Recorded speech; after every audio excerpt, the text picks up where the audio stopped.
அருட்பெருஞ்சோதி அருட்பெருஞ்சோதி தனிப்பெரும் கருணை அருட்பெருஞ்சோதி.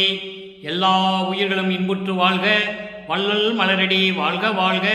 கொல்லா விரதம் குவளை எல்லாம் ஓங்குக, நல்லோர் நினைத்த நலம்பெறுக, நன்று நினைத்து எல்லோரும் வாழ்க இசைந்து. உலக மக்களே, அறிவார்ந்த அன்பர்களே, ஆண்மநேய ஒருமைப்பாடுடைய அன்பர்களே, வல்லப்பமா நமக்கு அருளிய திருவட்பாவில் 3ஆம் திருமுறையில் 18வது பதிகத்தில் ஆற்றா விரகம் என்ற பதிகத்தில் இருக்கின்ற பாடல்களுடைய விளக்கங்களை பார்த்து கொண்டிருக்கிறோம். ஆற்றா விரகம் மொத்தம் 10 பாடல்களை கொண்டது. இதுவரையிலும் 9 பாடல்களுடைய விளக்கங்களை நாம் பார்த்துவிட்டோம். ஒவ்வொரு பாடலிலும் இறைவன் மீது எப்படி காதல் கொண்டிருந்தார், அந்த இறைவனை பார்க்க முடியவில்லை, தானாக வழியே சென்று இறைவனிடம் போய் தன்னுடைய காதலையும் அன்பையும் சொல்ல வேண்டுமென்றால் நீ யார் என்று கேட்டுவிட்டால் நான் என்ன செய்வது என்பது போல இந்த பாடலை நமக்கு அருளியிருக்கிறார்கள். சமயங்களும் மதங்களும் மார்க்கங்களும் சூழ்ந்திருந்த அந்த காலகட்டங்களில் இறைவனை எப்படி வேண்டினார் என்பதுதான் நாம் பார்த்து கொண்டிருக்கிறோம். காரணம், அவர் இந்த மண்ணுலைக்கு வருவிக்க உற்று 9 ஆண்டுகள் வரையிலும், மண்ணுலைக்கு வருவிக்க உற்றதிலிருந்து 9 ஆண்டுகள் வரையிலும், அதாவது வள்ளற்பெருமானை பற்றி சொல்லும் பொழுது நமது இறைவனை பற்றி பேசும்போது வயது குறிப்பிடக்கூடாது. மண்ணுலைக்கு வருவிக்க உற்று 9 ஆண்டுகள் கழித்து இறைவன் வந்து தந்தை அருட்பெருஞ்சோதி ஆட்கொண்ட பிறகு அந்த மறைப்பு நீங்குகிறது. தான் யார் என்ற நிலையை அவர் உணர்ந்து கொள்கிறார். அதன் பின் இந்த சமயங்களையும் மதங்களையும் மார்க்கங்களையும் சார்ந்து பாடியது தவறு என்று உணர்ந்த பிறகு, சமரச சுத்த சன்மார்க்கத்தை பெற்ற பிறகு தவறு என்று உணர்ந்தார் என்பது அவரே சொல்லுகிறார். அற்ப ஆயுசு, அதாவது அற்ப புத்தி, அற்ப அறிவு என்று சொல்லுவார். அறிவே இல்லாத நேரத்தில் என்று சொல்லுவார். அந்த நேரத்தில் பாடிய பாடல்களை எல்லாம் வேண்டாம் என்று சொல்லிவிட்டு சமரச சுத்த சன்மார்க்கத்தை பெற்ற பிறகு இறைவனை மீது எப்படி காதல் கொண்டுள்ளார், அந்த இறைவன் வந்து எப்படி மகனை ஆட்கொண்டு அருளை கொடுத்தார் என்பதுதான் பார்த்து கொண்டிருக்கிறோம். சமயங்களையும் மதங்களையும் மார்க்கங்களையும் சார்ந்து இருந்த நிலையில் அவருக்கு எந்த அருளும் கிடைக்கவில்லை. நீங்கள் நல்லா புரிஞ்சுக்கணும். எந்த அருளையும் பெறவில்லை.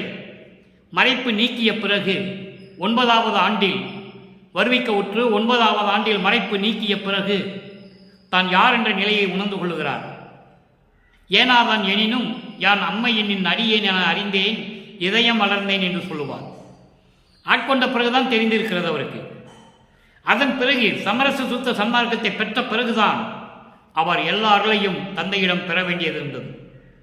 நன்றாக புரிஞ்சுக்கணும். அதனால்தான் ஆற்றா விரகத்தில் இருந்த பதிகத்தினுடைய பாடல்களுடைய விளக்கம் 6ஆம் திருமுறையில் இருப்பதை நாம் ஒப்பிட்டு பார்த்து கொண்டிருக்கிறோம். இது இறைவனுடைய தயவாலையும் கருணையாலையும் பெற்ற விளக்கம் என்பதை இங்கே நான் மறுபடியும் குறிப்பிட கடமைப்பட்டிருக்கிறேன். இப்போ பாருங்க, 10வது பாடல் ஆற்றா விரகம். ஆற்றா விரகம் என்பது, ஆற்றா என்பது சகித்து கொள்ள முடியாத, விரகம் என்பது வேதனை, பிரிவு. இப்படிப்பட்ட நிலையில் இறைவனை வேண்டுகிறார். இப்படிப்பட்ட நிலையில் இறைவனை வேண்டுகிறார். காதலனுடைய நிலையை, காதலனை பார்க்க செல்லுகிறாள். இறைவனை பார்க்கும்போது, காதலனை பார்க்கும்போது நீ யார் என்று கேட்டுவிட்டால் என்ன செய்வது, இந்த உலகத்தில் இருக்கிற பெண்கள் எல்லாம் என்னை இகழ்வார்களே என்று சொல்லி இந்த பாடலை நமக்கு அருளியிருக்கிறார்கள். ஏன் பெண்கள் என்று சொல்கிறார்கள் என்றால், தன்னை தலைவியாகவும் இறைவனை தலைவனாகவும் உள்ளத்தை தோழியாகவும் வர்ணனை செய்து இந்த பாடலை நமக்கு அருளியிருக்கிறார்கள். அந்த வகையிலே நாம் பார்க்க வேண்டிய பாடல் இன்று 10வது பாடல். பாடலை நன்றாக கவனியுங்கள். மாலை மலையாய் சிலையாக வளைத்தார். இந்த சமயங்களும் மதங்களும் மார்க்கங்களும் சூழ்ந்திருந்த காலங்களில் இறைவனை எப்படியெல்லாம் வர்ணித்தார்கள் என்பதை நீங்கள் இந்த நமது திருவட்பாவிலே கண்டுகொள்ளலாம். மாலை மலையாய் சிலையாக வளைத்தார், அன்பர்தமை வருத்தும் ஊழை அழிப்பார், திருவொற்றி ஊரார். இறைவனை திருவொற்றியில் இருக்கின்றது நினைத்து கொண்டு அங்கே பாடிக்கொண்டிருக்கிறார். இன்னும் உச்சிலர் என் பாலை அகற்ற நான் செலினும் பாராதிருந்தால் நான் செலினும் பாராதிருந்தால் பைங்கொடியே ஏழையடி நான் என் செய்வேன் என்னை மடவார் இகழாரோ. இது பாடல். இப்ப இந்த பாடலுடைய பத உரை பாருங்க. மாலை மலையாய் சிலையாக பொன் போன்று ஒளிர்ந்து கொண்டிருக்கின்ற, பொன் போன்று மின்னி கொண்டிருக்கின்ற இமயமலையை வில்லாக வளைத்தவர். சிலை என்பது வில், இமயமலையை வில்லாக வளைத்தவர். அன்பர்தமை வருத்தும் ஊழை அளிப்பார். ஊழை என்பது துன்பங்கள், துயரங்கள், இடர்கள், பயங்கள், அச்சம் எல்லாவற்றையும் சேர்த்துதான் ஊழை என்று சொல்லுகிறார். அன்பர்கள் வருந்திக் கொண்டிருக்கின்ற, துன்பப்பட்டு கொண்டிருக்கின்ற, துயரப்பட்டு கொண்டிருக்கின்ற அந்த தீய வினைகளை எல்லாம் நீக்குவார். ஒற்றியூரில் இருக்கின்ற இறைவன் திருவொற்றியூர் ஊரார். திருவொற்றியூர் என்ற ஊரை மைய இடமாக கொண்டிருக்கின்ற இறைவன். இன்னும் உற்றிலர், இன்னும் வரவில்லை, என்னை பார்க்க வரவில்லை. நான் காதலிக்கிறேன், இறைவனை காதல் கொண்டு காதலித்துக் கொண்டிருக்கிறேன். அவரை பார்க்க வேண்டும், அவரோடு இரண்டரை கலந்து கொள்ள வேண்டும் என்று நான் நினைத்துக் கொண்டிருக்கிறேன். ஆனால் இன்னும் அவர் வரவில்லை. உற்றிலர், இன்னும் வந்து சேரவில்லை. என் பாலை அகற்ற நான் செலினும், என் பாலை அகற்ற நான் செலினும் என்றால் நான் பட்டு கொண்டிருக்கின்ற இந்த அவத்தைகளை எல்லாம் நீக்குவதற்கு. அவத்தைகள், பாலை என்பது அவத்தை, அவத்தை என்பதே துன்பங்கள், துயரங்கள் எல்லாம் சேர்ந்ததுதான். அப்படி இந்த துன்பங்களையும் துயரங்களையும் அகற்ற வேண்டும் என்று நான் சென்று பார்த்தாலும், நான் செலினும், நான் சென்று அவரை பார்த்தாலும், பைங்கொடியே, தோழியை சொல்லுகிறார், பாராதிருந்தால் என் தோழியை நான் போய் நேரடியாக வலிய சென்று பார்த்தாலும், என் தோழியே, பைங்கொடியே, ஏழையடி என் செய்வேன். இப்படிப்பட்ட ஏழ்மை நிலையில் இருக்கின்ற நான், பரிதவித்துக் கொண்டிருக்கின்ற நான் என்ன செய்வேன்? என்னை மடவார் இகழாரோ, என்னை பெண்களெல்லாம் இழந்து பேச மாட்டார்களா என்று சொல்லி இந்த பாடலை நமது இறைவன் வல்லப்பெருமான் அருளியிருக்கிறார்கள். இதனுடைய மைய கருத்து என்னவென்றால், சமயங்களும் மதங்களும் மார்க்கங்களும் சூழ்ந்திருந்த காலங்களில் தன்னை யாரென்று அறியாத நிலையில், மறைப்பு இருந்த நிலையில் இறைவனை எப்படியெல்லாம் வேண்டினார் என்பதை இந்த பாடலிலே நமக்கு அருளியிருக்கிறார்கள். நான் வலிய சென்று எனது துன்பங்களையும் துயரங்களையும் நீங்கள் அகற்ற வேண்டும் என்று சொல்லும் பொழுது, என்னை பாராத முகமாக இருந்தால், என்னை யார் என்று தெரியவில்லை என்று சொல்லிவிட்டால் நான் என்ன செய்வேன்? என் தோழியே, என்னை இந்த உலக பெண்களெல்லாம் இகழ்ந்து பேச மாட்டார்களா என்று சொல்லி இந்த பாடலை அருளியிருக்கிறார்கள். இந்த பாடலுடைய பொருளை கோர்வையாக சொல்லுகிறேன், கவனியுங்கள். அதன் பின் இந்த சமயங்களையும் மதங்களையும் மார்க்கங்களையும் கொண்ட நெறிகளை எல்லாம் அகற்றிவிட்டு, அந்த வழிபாட்டு முறைகளெல்லாம் அகற்றிவிட்டு, சமரச சுத்த சன்மார்க்கத்தை பெற்ற பிறகு எப்படியெல்லாம் அருளை பெற்றுக் கொண்டார். சமயங்களிலும் மதங்களிலும் மார்க்கங்களிலும் இருந்த நிலையில் ஒன்றுமே இல்லை, அவருக்கு எதுவுமே பெற முடியவில்லை. அதையெல்லாம் நீக்கிய பிறகு, சமரச சுத்த சன்மார்க்கத்தை பெற்ற பிறகு இவர் வழியே சென்று முதல்ல போய் பார்த்தார். இப்போ இறைவன் மகனை தேடி வழியை விரும்பி தேடி வருகிறார். நல்லா கவனிக்கணும் நீங்க.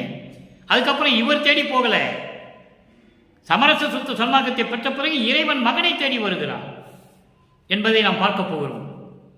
அப்போ இந்த பாடலுடைய பொருள் பாருங்க. பொன்னால் ஆன மலையை பொன் போன்று மிளிர்ந்து கொண்டு ஒளிர்ந்து கொண்டிருக்கின்ற இமயமலையை வில்லாக வளைத்தவர். அன்பர்கள் வருந்தக்கூடிய அந்த தீவினைகளை எல்லாம் நீக்குகின்றவர். திருவொற்றியூரிலே இருக்கின்ற இறைவன் இன்னும் என்னை பார்க்க வரவில்லை, இன்னும் இங்கு வந்து சேரவில்லை.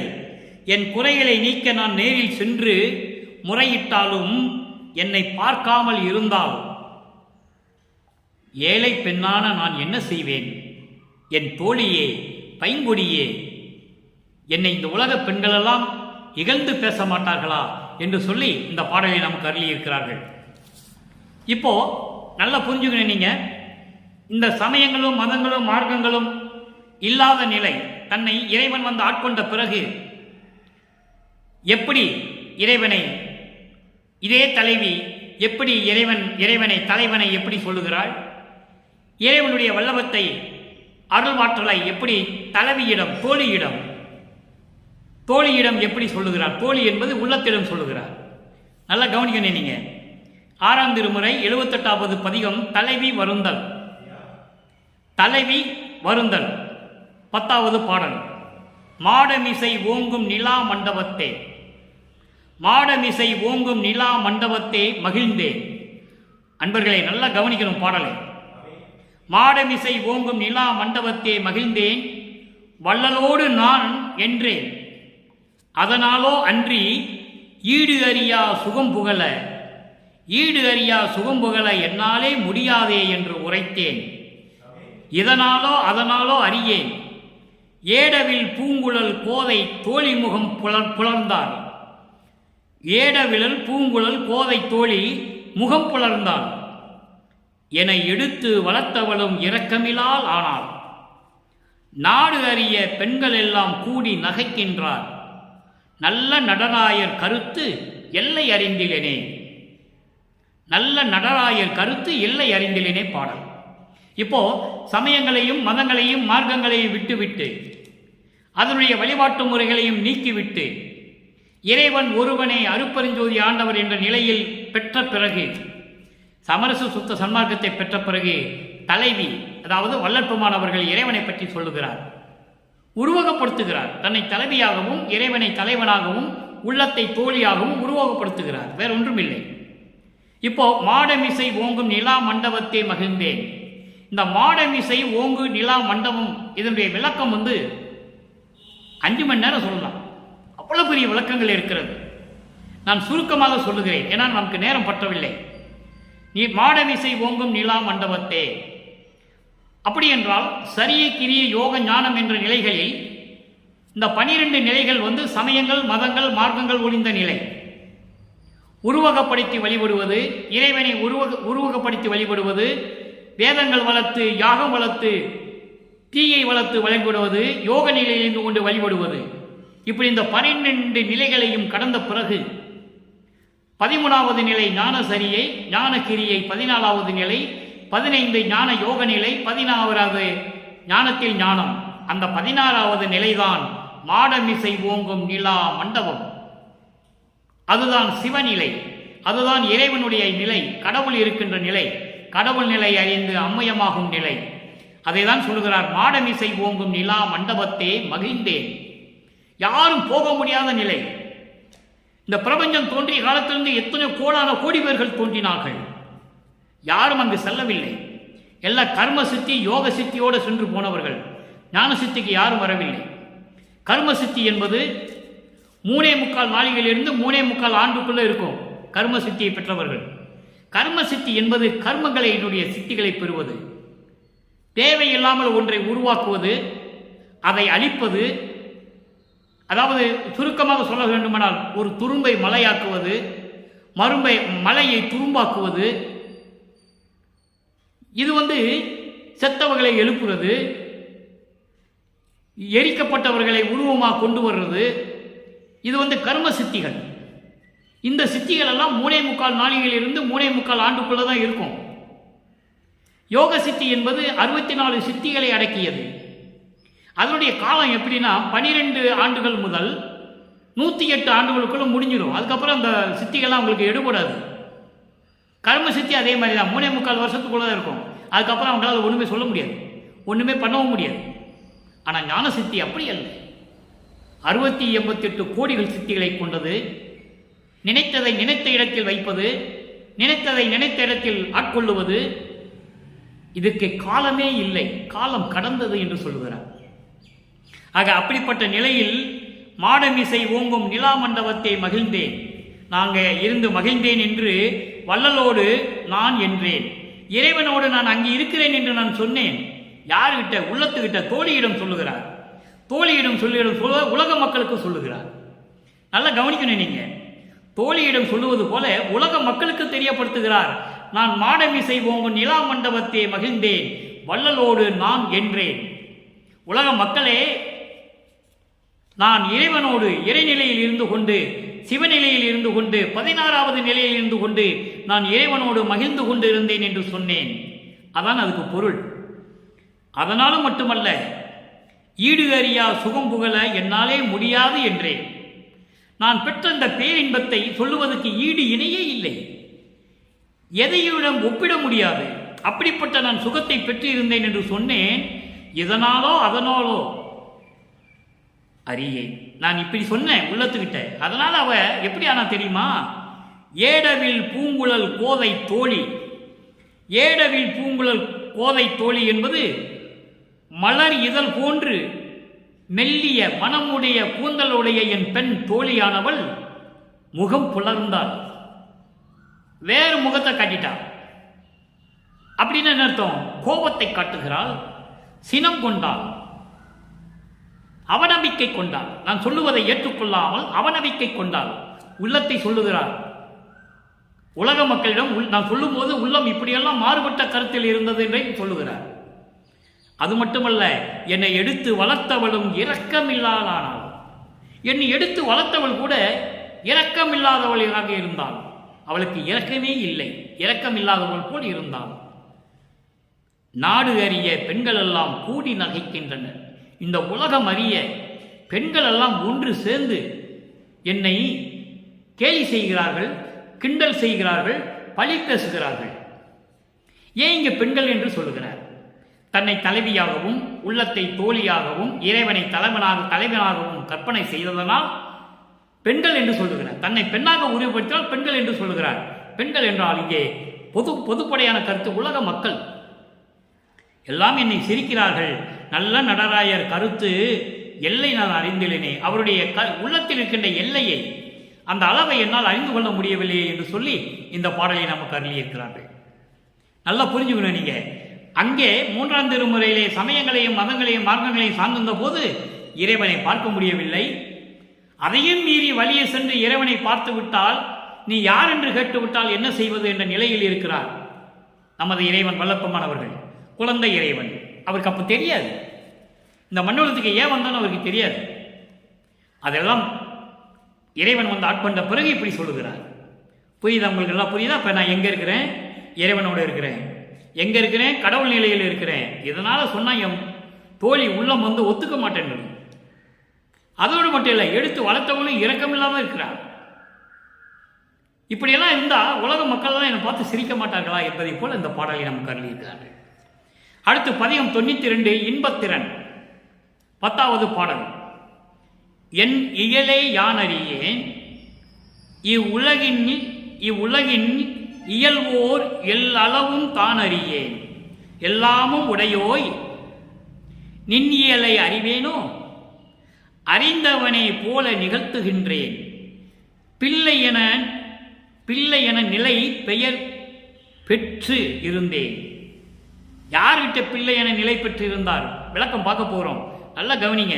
தன்னியலாம் தனிஞான சபை தலைமை பதியே, சத்தியனே நித்தியனே தயாநிதியே, உலகம் பின்னியல் மானிட பிள்ளை பேச்சினும் ஓர் பறவை பிறப்பின் உறும் கிளிப்பிள்ளை பேச்சு உவக்கின்றதன்றே. அருமையான பாடம். இங்க பாருங்க, இன்பத்திறன் பதிகத்தில் அவருடைய நிலையையும் இறைவனுடைய நிலையையும் சொல்கிறார் பாருங்க. என் இயலே யான் அறியேன். என்னுடைய தகுதியே எனக்கு தெரியாது. என்னுடைய தகுதியே எனக்கு தெரியாது. இந்த உலகில் இயல்வோர் எல்லளவும் தான் அறியேன். இந்த உலகினுடைய வாழ்க்கையினுடைய எல்லையை கூட, ஒரு எல்லளவு கூட எனக்கு தெரியாது. உலகத்தினுடைய அந்த நடைமுறைகள் பழக்க வழக்கம் கூட ஒரு எல்லளவு கூட எனக்கு தெரியாது. ஆனால் எல்லாம் உடையோய் இந்நியலை நான் அறிவேனோ, இந்த பிரபஞ்சத்தை ஆளக்கூடிய இறைவனே உன்னுடைய இயலை உன்னுடைய தன்மையை நான் அறிவேனா? அறிந்தவன் போல நிகழ்த்துகின்றேன். நான் அறிந்தவன் போல தெரிந்து கொண்டவன் போல நடந்து கொண்டிருக்கிறேன். என் தகுதி எனக்கு தெரியாது. இந்த உலகில் இருக்கின்ற இந்த உலக வாழ்க்கையினுடைய பழக்க வழக்கங்கள், உலக நடையில் இருக்கின்ற இத்தனையும் ஒரு எல்லளவு கூட எனக்கு தெரியாது. எல்லாம் உடைய இறைவனே, உன் தகுதியை நான் அறிவதற்கு தகுதியானவனா? ஆனால் நான் எல்லாமே தெரிந்தவன் போல் நடந்து கொண்டிருக்கிறேன், நாடகம் ஆடிக்கொண்டிருக்கிறேன். எப்படி சொல்றார் பாருங்க. அது மட்டும் இல்லை, பிள்ளை என நிலை பெயர் பெற்று இருந்தேன். நீ எனக்கு செல்வப்பிள்ளை என்று பெயரிட்டாய். அந்த செல்வப்பிள்ளை என்று நிலையான பெயரோடு நான் இருந்து கொண்டிருக்கிறேன். ஏற்கனவே மண்ணுலகத்துக்கு வருவதற்கு முன்னால் அவருடைய பிள்ளை, இறைவனுடைய பிள்ளை செல்வப்பிள்ளை. இவர் செல்வப்பிள்ளை தான் மண்ணுலகுக்கு ராமலிங்க பிள்ளை ஆனார். அதை நீங்க புரிஞ்சுக்கணும். அதை பின்னால சொல்றாரு, உன்னுடைய செல்வப்பிள்ளை என்று நான் பெயர் பெற்றிருந்தேன். உன்னாலே இந்த மண்ணுலகுக்கு வருவிக்க உற்று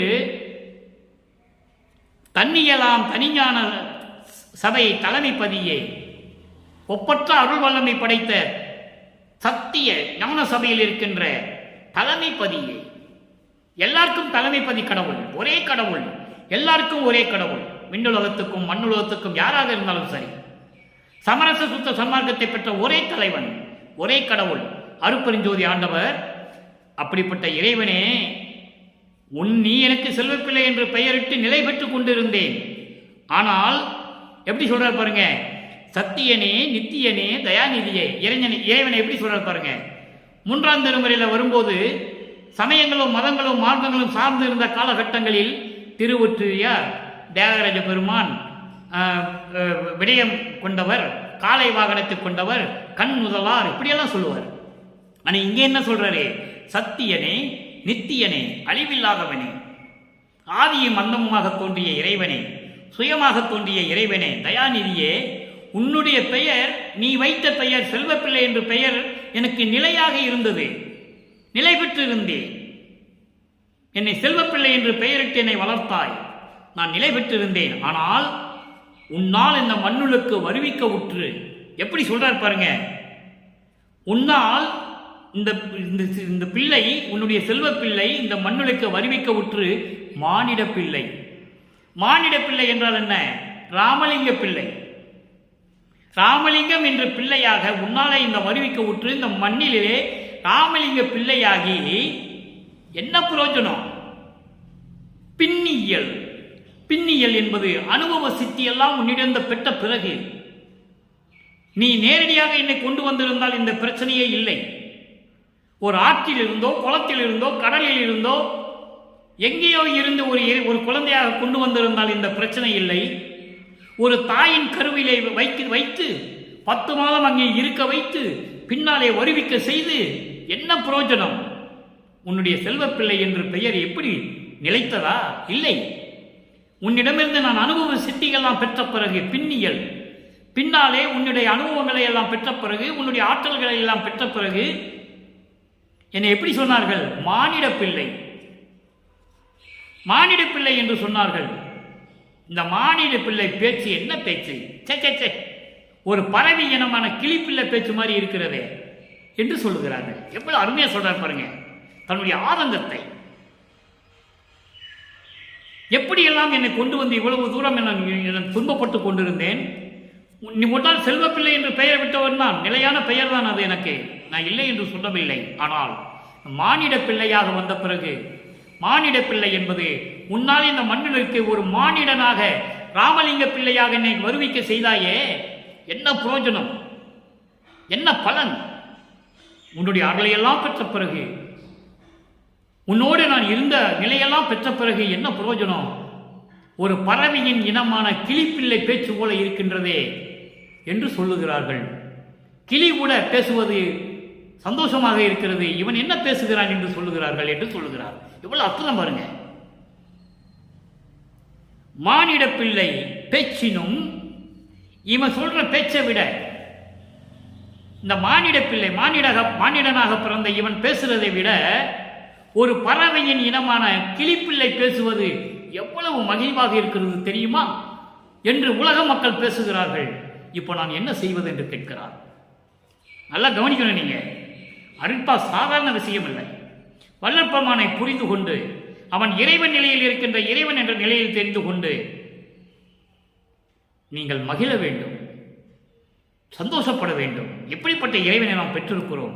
இங்க என்ன சொல்றார் பாருங்க, மானிட பிள்ளை பேச்சினும் ஓர் பறவையின் இனமான பிறப்பின் ஒரு கிளிப்பிள்ளை பேசுவது கூட மகிழ்வாக இருக்கிறது, சந்தோஷமாக இருக்கிறது என்று சொல்லுகிறார். தந்தையிடம் சொல்லுகிறார்.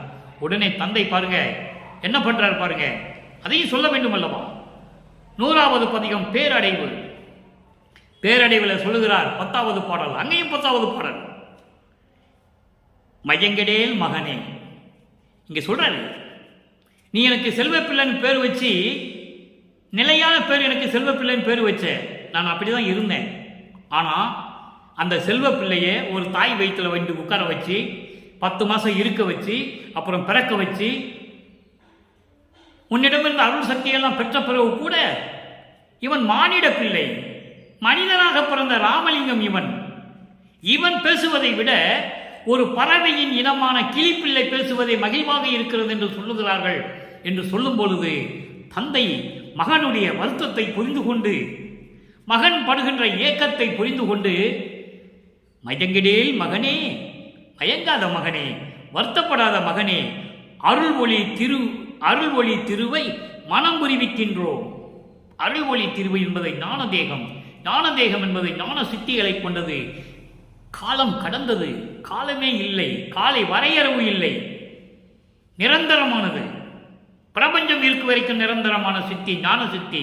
அப்படிப்பட்ட ஒரு தேகத்தை உங்களுக்கு நான் கொடுக்க போகிறேன். மனம் புரிவிப்பது என்பார், கொடுக்க போகிறேன். இதுவே வயங்கும் நல் தருணம் காலை, இதுவே ஏற்ற தருணம், இந்த காலை நேரம்தான் இதுக்கு ஏற்றது என்று சொல்லி, நீ இயம் கொள் புனைவி மங்களம் கோலமே விளங்க, மங்களகரமாக இருக்கும்படி புத்தாடை அணிந்து அணிகலங்களை அணிந்து கொண்டு நீ வருவாயாக என்று சொல்லும் பொழுது, இது பாடலில் சொல்லிவிட்டார். இறைவன் மகனை பார்த்து சொல்லுகிறார். மகன் சொல்லுகிறார், இது எனக்கு தேவையில்லை. இவன் இப்படி இருந்தால் எல்லாமே சூட்டி விடுவார்கள் என்று சொல்லி கீழே ஒரு வேஷ்டியை கட்டிட்டு மேலே ஒரு வேஷ்டியை முக்காடு போட்டுக்கிட்டாரு. புரிஞ்சதா உங்களுக்கு? ஆக இந்த நிலையில் இருக்கின்றவர், இறைவனுக்கு இதெல்லாம் தேவையில்லை என்ற நிலையில் இருந்தவர். அந்த பிரம்மனும் திருமாலும் வந்த உலகங்கள் எனக்கு தேவையில்லை, அந்த மணிமகுடம் எனக்கு தேவையில்லை, தலையிலே வைத்துக் கொண்டிருக்கின்ற மணிமுகடம் எனக்கு தேவையில்லை, பட்டாடை தேவையில்லை, அணிகலன்கள் தேவையில்லை, அந்த உலகமே தேவையில்லை என்று சொன்னவர் நமது இறைவன் வல்லற்பமானவர்கள் என்பதை இங்கே நான் பதிவு செய்ய கடமைப்பட்டிருக்கிறேன். புனைதி 2.5 கடிகையுள் எல்லையுள் 2.5 நாளிகைக்குள் உன்னுடைய உடம்பை ஞான உடம்பாக ஞான தேகமாக மாற்றி அருள் செய்ய போகிறோம். அதற்காக நீ மங்களம் போலம் புனைந்து வருகை என்று சொல்லுகிறார் என்று வாய் மலர்ந்தார். சயம் கொல எனக்கே, சயம் கொல எனக்கே என்பது வெற்றிகரமாக, சயம் என்பது ஜெயம், ஜெயம் என்பது வெற்றி, வெற்றியோடு எனக்கே தன் அமுதம் அளித்த தந்தையார், எனக்கு அமுத அளித்த தந்தையார் சிற்சபையவரே, சிற்சபையவர் என்றால் அருப்பெருஞ்சோதி ஆண்டவரே என்று சொல்லி இந்த பாடலை நமக்கு அழியிருக்கிறார்கள். பாருங்க எப்படி சொல்றார் பாருங்க. நீ எனக்கு செல்வ பிள்ளைன்னு வச்சு உன் பக்கத்தில் வச்சிருந்த, அதான் எனக்கு நிலையான பெயர் என்று நான் இருந்தேன். ஆனால் என்னை மண்ணுளுக்கு வருவிக்க விட்டு செய்து இவ்வளவு அருளையும் கொடுத்த பிறகு நான் பேசினால் என்ன சொல்லுகிறார்கள் உலக மக்கள்? மானிடனாக பிறந்தவன், ராமலிங்க பிள்ளையாக பிறந்தவன், இவன் பேசுவதை விட ஒரு பறவையின் இனமான கிளிப்பிள்ளை பேசுவது மகிழ்வாக இருக்கிறது என்று சொல்லுகிறார்கள். என்று சொன்ன பிறகுதான் மகனுடைய நிலையை புரிந்து கொண்டு இந்த பாடலை பேரடைவு இந்த பதிகத்தில் இருந்த அந்த பாடலை நமக்கு அருளினார்கள். இறுதியாக ஒரே ஒரு விளக்கம். 103வது பதிகம் தலைவி கூறல். தலைவி சொல்லுகிறாள், யாருகிட்ட? தோழிகிட்ட சொல்லிதான் ஆகணும். ஏன்னா அவன் சரியா முகம் பார்க்க மாட்டேன்றான், சினத்தோடு இருக்கிறாள், ஒத்துக்கொள்ள மாட்டேன்றான், உள்ளம் ஏற்க மறுக்கிறது. அந்த நிலையை மாற்ற வேண்டும். அதான் தலைவி தோழியோடு சொல்லுகிறாள், உள்ளத்திடம் சொல்லுகிறாள். இறுதியாக 10வது பாடல். உடையவர்கள் என் உள்ளத்திருந்தே உணர்வித்த வரத்தை, உடையவர்கள் என் உள்ளத்திருந்தே உணர்வித்த வரத்தை உலகவர்கள் அறியார்கள். என்னுடன் இருக்கின்ற இறைவன் என் உள்ளத்திலிருந்து அறிவித்த அறிவை, அந்த அறிவிப்பை, என் உள்ளத்திலிருந்து எனக்கு கொடுத்த அந்த அருளை இந்த உலக மக்கள் அறிய மாட்டார்கள். ஆதலால் பலவே இடை புகழ்கின்றார். ஆதலால் பலவிதமாக பேசுகின்றார்கள், பலவிதமாக பேசுகின்றார்கள். இது கேட்டு ஐயமுறையில் உள்ளத்திடம் சொல்லுகிறார், உள்ளத்தை தோழியாக நினைத்து சொல்லுகிறாள். அப்படி உலக மக்களுக்கு தெரிவிக்கிறார். உள்ளமே ஒத்துக்க மாட்டேன்து. அப்பா உள்ளத்திடம் சொல்லுகிறார், இந்த பாரு, இறைவன் உள்ளத்தில் இருந்தது உணர்த்தியதை இந்த உலக மக்களுக்கு யாருக்கும் தெரியாது. உலக மக்களுக்கு யாருக்கும் தெரியாது. அதனால பலவிதமாக இந்த சமயங்களும் மதங்களும் மார்க்கங்களும் சார்ந்தவர்கள் பலவிதமாக இதை பற்றி பேசுகிறார்கள். அதை பற்றி நீ கவலைப்படாதே, அது கேட்டு ஐயமுறை, அதை பற்றி நீ சந்தேகப்படாதே, கவலைப்படாதே. இங்கே இரவு விடிந்தது, இப்பொழுது இரவு விடிந்து விட்டது, காலை வந்து விட்டது. இரவு விடிந்தது, காலை எய்தியதால் இனியே அடைவுற நம் தனித்தலைவர் தடையற வந்து அருள்வார். உள்ளத்திடம் சொல்லுகிறார், நீ கவலைப்படாதே உள்ளமே. பல பேர் பலவிதமாக பேசுகிறார்கள், அவர்களுக்கு இதெல்லாம் தெரியாது. அதனால் நீ சந்தேகப்படாதே, கவலைப்படாதே. இப்போ என்ன வந்துருச்சு? இரவு விடிந்தது, காலை வந்து விட்டது.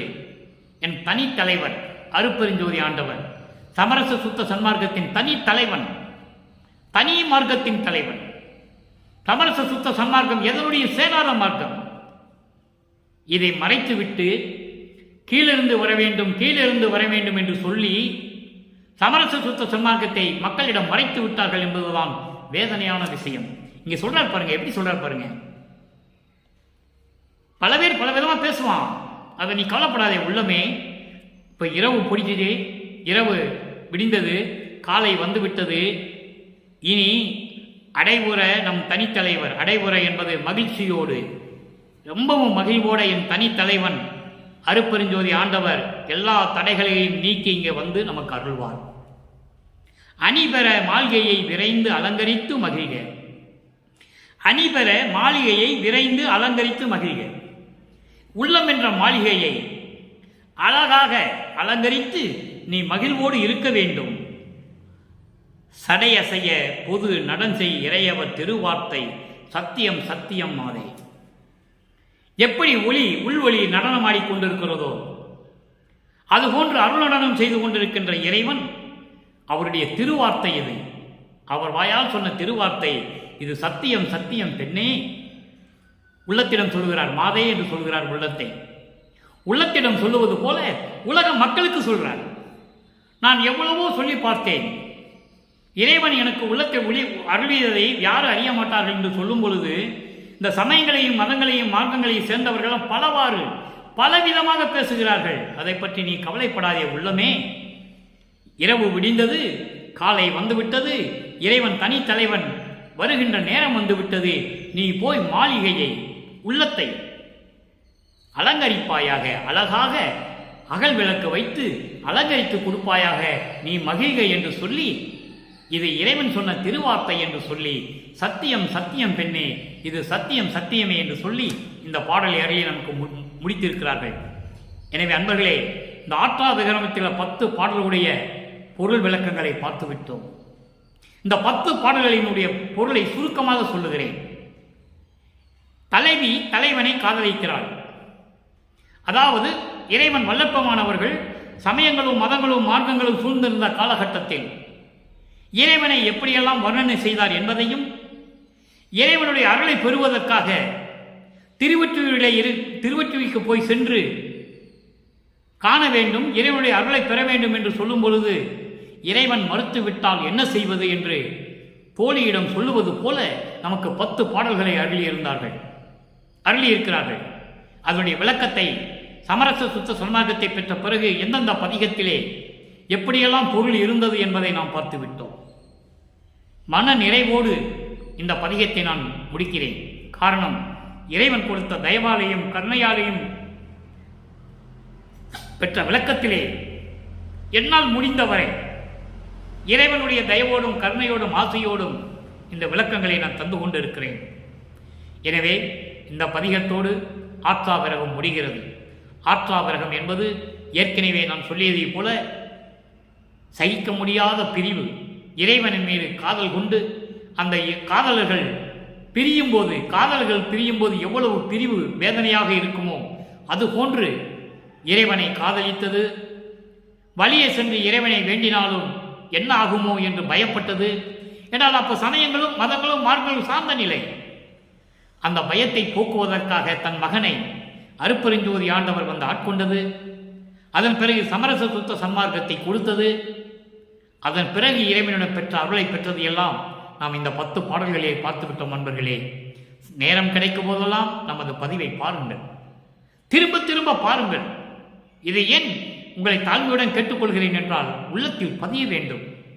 200 வருடங்களாக வள்ளல் பெருமானை மானிட பிள்ளை என்றும் இவரே சொல்லுகிறார். இன்றைக்கு நாம் பார்த்த பாடலிலே சொல்லுகிறார், மானிட பிள்ளை இவன் பேச்சை கேட்பதை விட ஒரு பறவையின் இனமான கிளிப்பிள்ளை பேசுவதே மகிழ்வாக இருக்கிறது என்று இந்த உலக மக்கள் சொல்லுகிறார்கள் என்று சொல்லும் பொழுது மக்களுடைய அறியாமையை நீக்க வேண்டும் என்பதற்காகவே நமக்கு 6ஆம் திருமுறையை அருளி இவ்வளவு பொருளையும் வல்லப்பெருமான் நமது இறைவன் நமக்கு அருளி இருக்கிறார்கள் என்பதை சொல்லி தங்களுடைய ஆதரவுக்கும் பணிவான வணக்கத்தை தெரிவித்துக் கொண்டு, நீங்களும் அப்படிப்பட்ட இறைவனை மதங்களும் சமயங்களும் மார்க்கங்களும் சாராத நிலையிலிருந்து கொண்டு வணங்கி மண்ணகல் விளக்கிலே தீபமேற்றி வணங்கி அருட்பெருஞ்சோதி அருட்பெருஞ்சோதி தனிப்பெருந்தன்னை அருட்பெருஞ்சு மகாமந்திரத்தை கூறி இறைவனை வணங்கி எந்த மதங்களையும் சாராது, குறியீடுகளையும் சாராது, சமயங்களையும் சாராது இறைவனை வணங்கி இறைவனுடைய அருளையும் அவரிடமிருந்து எல்லா செல்வங்களையும் பெற்றுக்கொண்டு நீங்கள் இந்த வையகத்திலே, இந்த உலகிலே உங்களுடைய மனைவி, பிள்ளைகள், உறவினர்கள் எல்லோரோடும் நோயின்றி வாழ இறைவனுடைய ஆசையோடும் தயவோடும் இந்த வள்ளலார் ஊழியன் விடைபெறுகிறேன். மீண்டும் நாளை வேற பதிகத்தில் 2ஆம் திருமுறையில் சந்திப்போம். நன்றி, வணக்கம். அருட்பெருஞ்சோதி அருட்பெருஞ்சோதி தனிப்பெரும் கருணை அருட்பெருஞ்சோதி.